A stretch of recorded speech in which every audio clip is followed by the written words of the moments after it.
Welcome to the Maine Science Podcast. I'm Kate Dickerson. Today's episode is a conversation I had with Eva Balog, an associate professor of chemistry at the University of New England. I met Eva more than 10 years ago when I spent a day at UNE learning about their research and researchers, and have been a fan from afar ever since.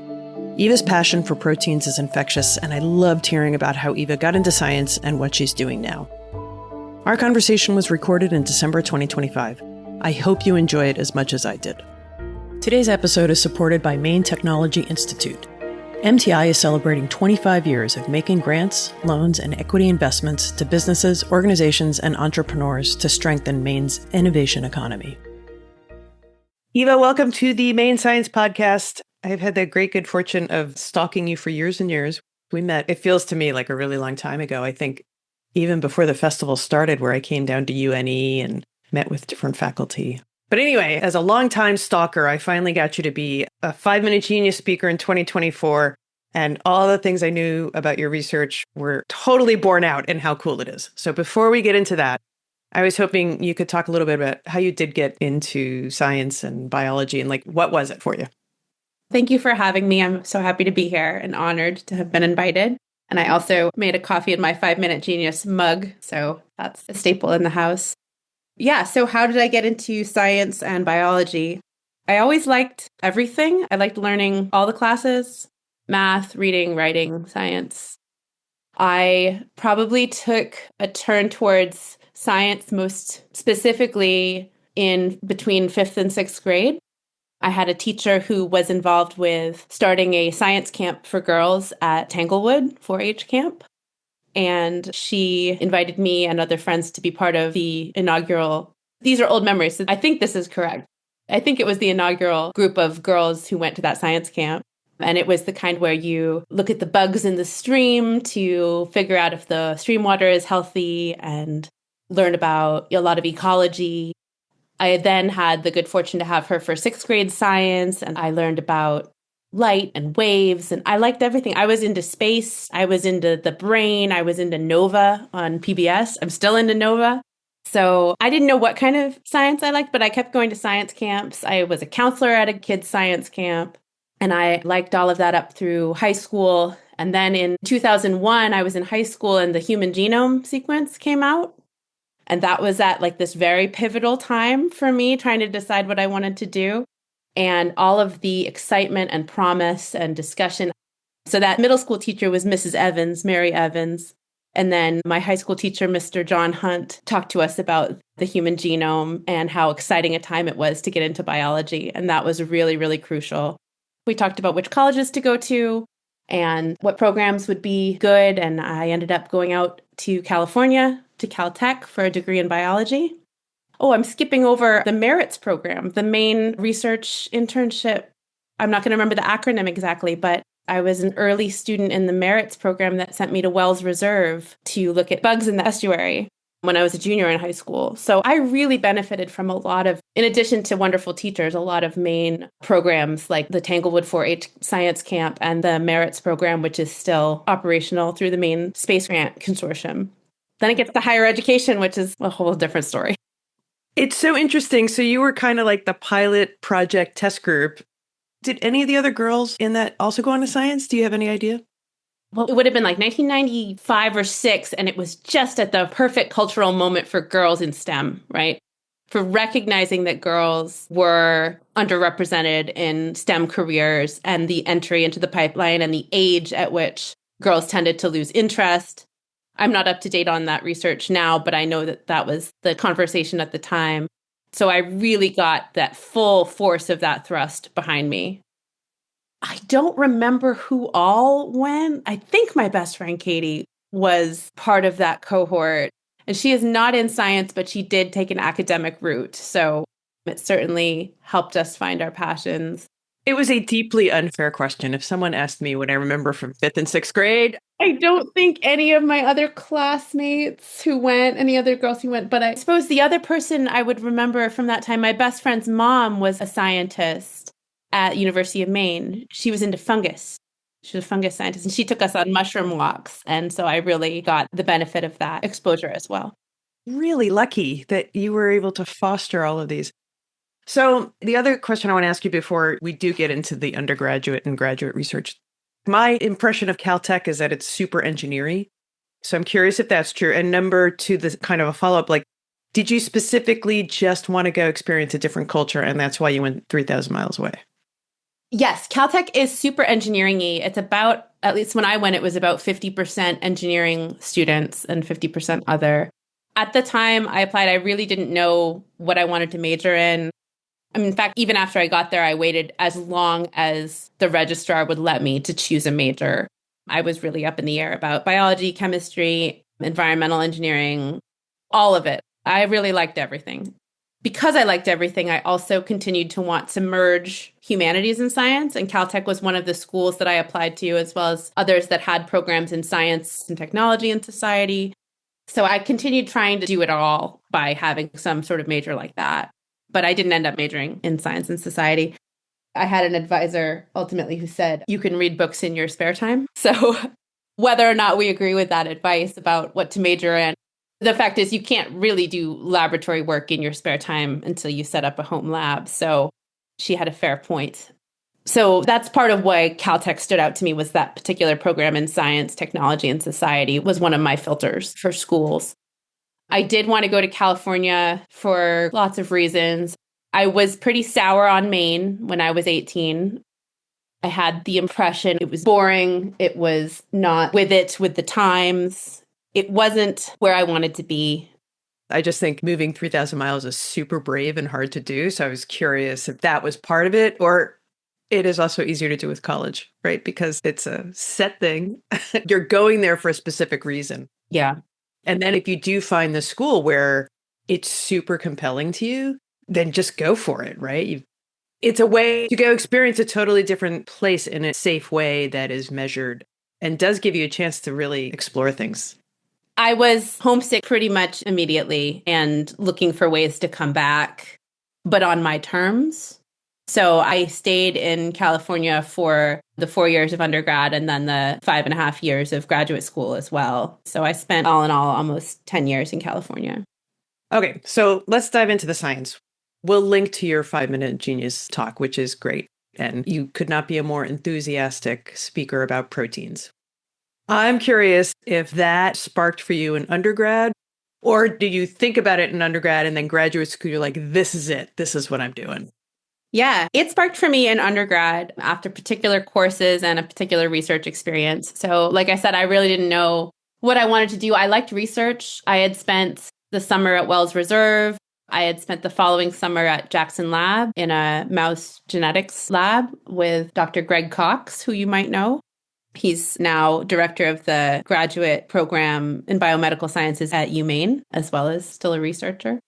So I had had a wonderful time doing biology research, but I still didn't know what I wanted to do. I spent the first summer after undergrad doing statistical analysis of atmospheric pollutants, pollution chemicals. I spent the second summer after my sophomore year doing research at the Jet Propulsion Laboratory in their sort of awesomely named Planetary Protection Group, which sounds like it's the Men in Black. It was a group focused on microbial contamination both ways, from Earth to space and potentially from space to Earth. So it was doing microbiology research and looking into what could potentially be growing and living within the water supply of the International Space Station. I was not a gifted microbiology researcher. I had contamination problems and I used the wrong water, and I did not get invited back to that particular research opportunity. I was told, you really didn't seem to go for it. You didn't even have any interest in making a poster. And I said, what's a poster? I knew how to do the lab work, but I didn't know how to do the other parts of being a scientist. The writing papers, the communication, that wasn't emphasized, certainly as an undergrad. In a lot of labs, still, the undergrads are a pair of hands, but not necessarily brought into the larger shape and narrative and communication of the science. I think that's one of the things that may have changed in undergraduate research culture since I was in college, or it may vary from lab to lab. But in any case, I didn't meet expectations there. So I was looking for a summer job, a summer research opportunity, and I was taking a wonderful course in biophysical chemistry taught by a man named Doug Reese. And he is a protein crystallographer and protein chemist studying protein structure and function of really difficult, magnificently, beautifully difficult proteins. They're membrane proteins, so they're harder to work with for a whole host of reasons. A lot of them have metals in them. Those metals then sometimes make it impossible to work with except under anaerobic conditions. I mean, just fabulously, beautifully complex proteins. And I asked him if I could work in his lab, and he said yes, because I loved his course so much. I loved the content of his course, and he said yes. And that's the lab I worked in for the remainder of the time at Caltech, and I just loved the work. People ask, why do you love proteins? I don't know. I can list lots of things about them I love, but why I have those interests and preferences, I don't know.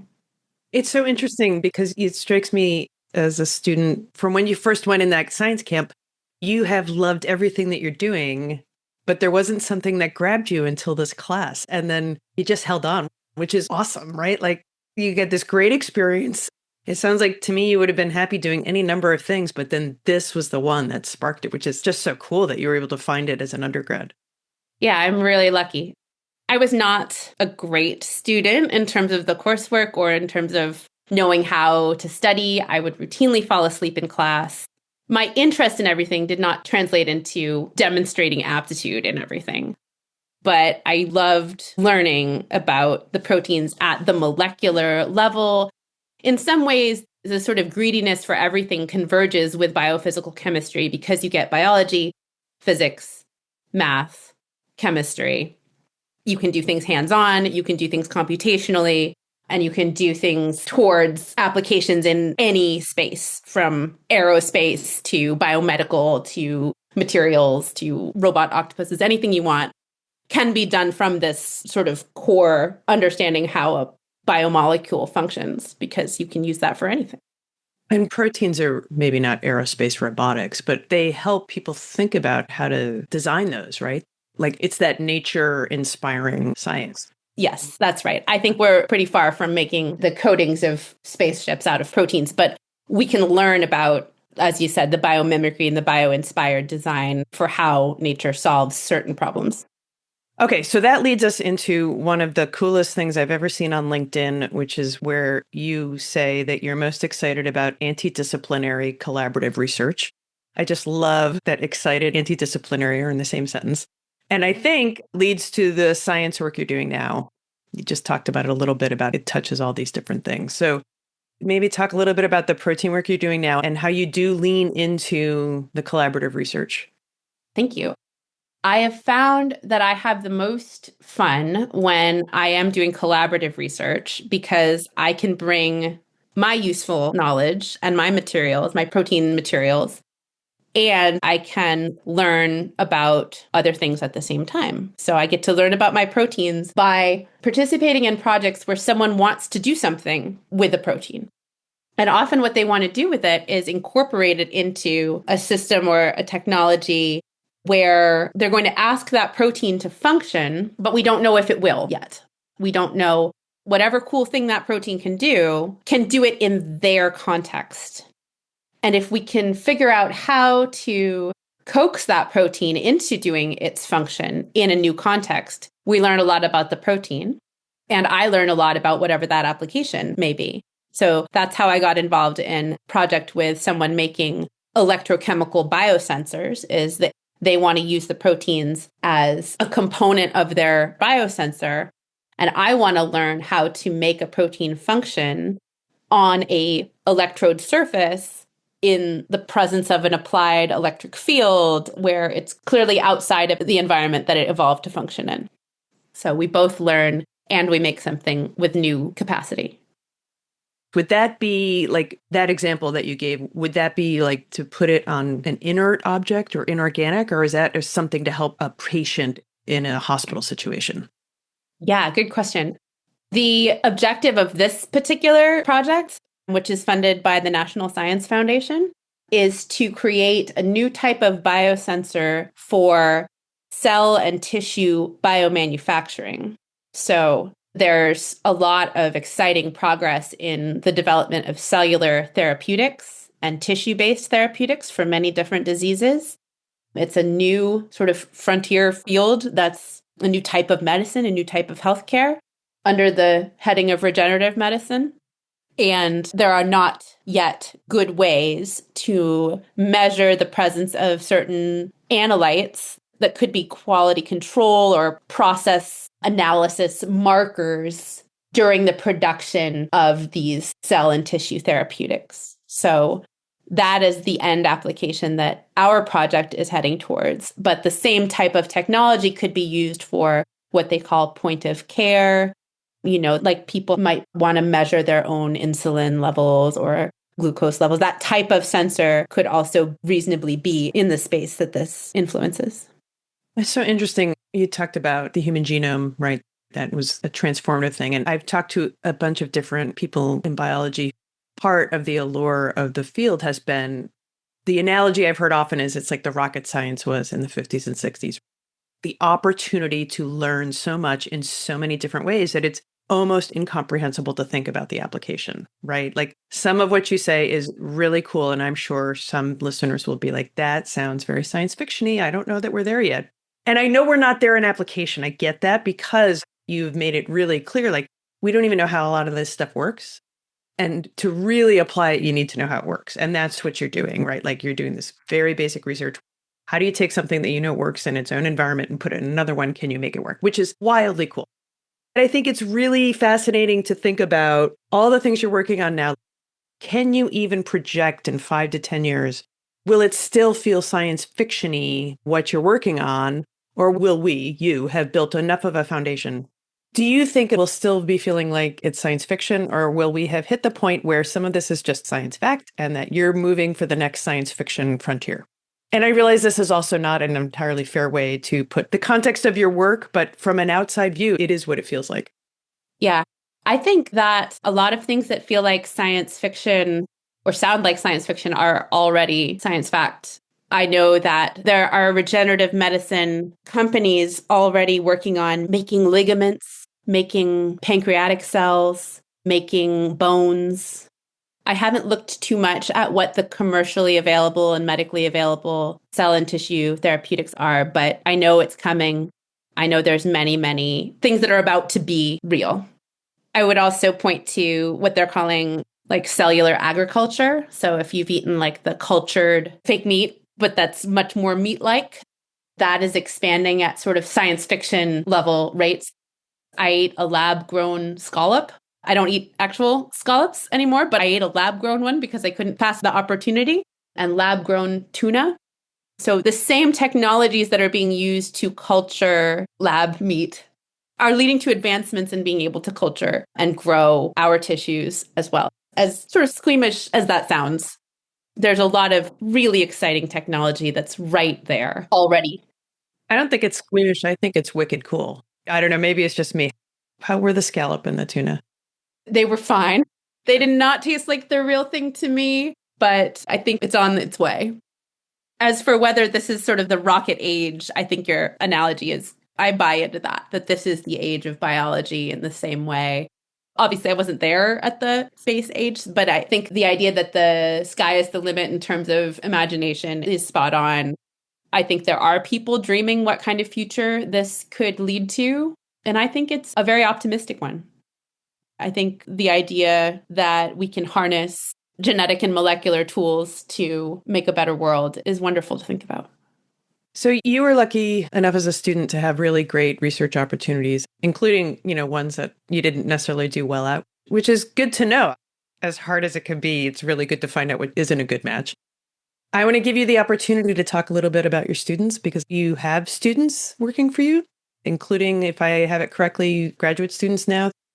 But if you want to just talk about the value and the importance of that, and also what it's like for you to be in that role of mentor, that would be interesting. Oh, absolutely. Yeah. I do have students. For the first 10 years of my career at UNE, so I'm an associate professor at UNE in chemistry. And for the first portion of my career, I ran a lab exclusively with undergraduate researchers. So I tended to have 2 to 3 students at a time. They were generally biochemistry or chemistry majors or minors. And ideally, they would come and stay for a summer, and that would get a lot of really great training done. And I would be right by their side at the bench. So it would just be me training the students directly, which I really liked. Then once they had acquired some degree of independence over the course of the summer, they would be able to continue throughout the academic year, fitting in research around their other academic commitments. And I've been really lucky to have some wonderful, gifted, dedicated undergrads over the years who have been able to write papers with me and go on to their own careers. And actually, just this summer, I had my first undergraduate trainee. I got to go to her PhD defense. So she's my first person to make it to getting her PhD. That is fantastic. Yeah. So it has been, I think, my favorite part of my job. It's too lonely to be at the bench alone. I do like to be alone, but not all the time. And I really enjoy so much when someone else is excited about the same questions and projects that I am and talking to them about it. And it just feels like such a gift to have someone show up and be interested in the same things I'm interested in. I don't have to convince them. I don't have to sell them on it. They're just already curious and happy to talk about it. The best students are the ones where you have to remind them not to neglect their other duties for lab. Please pass your classes so you can stay in my lab. Yeah, I mean, it sounds like that was the student you were in some ways. So that's really great. Yeah, I was pretty distracted. But when I went off to graduate school interviews, I remember someone giving me the advice, if you need to explain away your poor grades, just say you were in lab all the time. It's not quite true, but thank you. Well, there's real value in being interested in a lot of different things, because I think what that often helps you do is make connections that aren't seen by other people. Well, I will take that opportunity to say that I think having a lot of different kinds of minds in science is really, really important. I think having people who are able to get straight 100% on everything and who do meet all of their commitments and never get fired from lab, those people are important. And I think having people whose path is a little bumpier, but who might have other sources of creativity is also super important. Because there are so many different types of scientific contribution and discovery that end up being really important, it's so important to have different types of people in science. Okay, so that is going to go right to my leading question for you, which we talked about before we started recording, which is the value and the importance of basic research and government funding. And I think the way you just described having a diversity of approaches to science and a diversity of viewpoints, those are not approaches that work in a short-term corporate field where you have to find a return on your investment, for better or for worse. And that is not this podcast. I have many thoughts about that. But, you have to answer to something every quarter. So I would love to have your thoughts on why, in addition to having a diverse lab group, why having government support for long-term projects is so important. Sure, I'll do my best. I agree about the importance of basic research being not on a 3 to 6 month deliverable timeline where what you're going to produce is immediately applicable.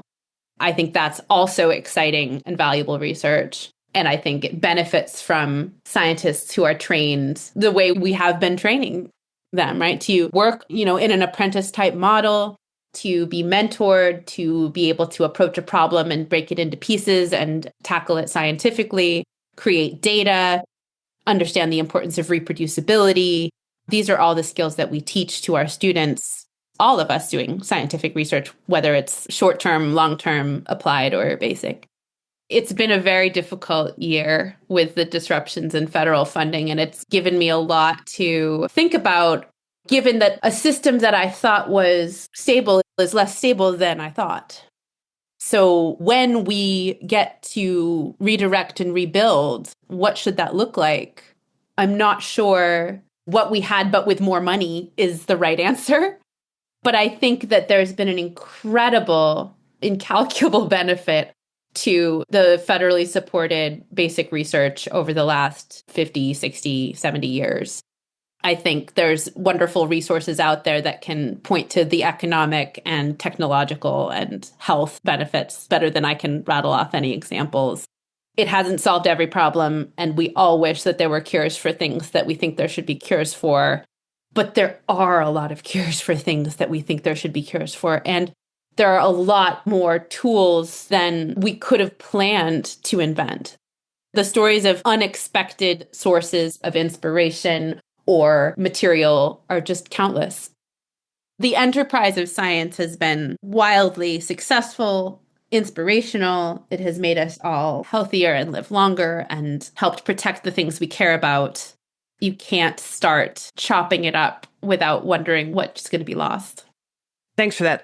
Thanks for taking a minute to help explain just a little bit why the impact on science can be so hard. And I actually think the way you talked about your students and how important it is to mentor really sells that, because you can't do the research with the students unless you have the funding, right?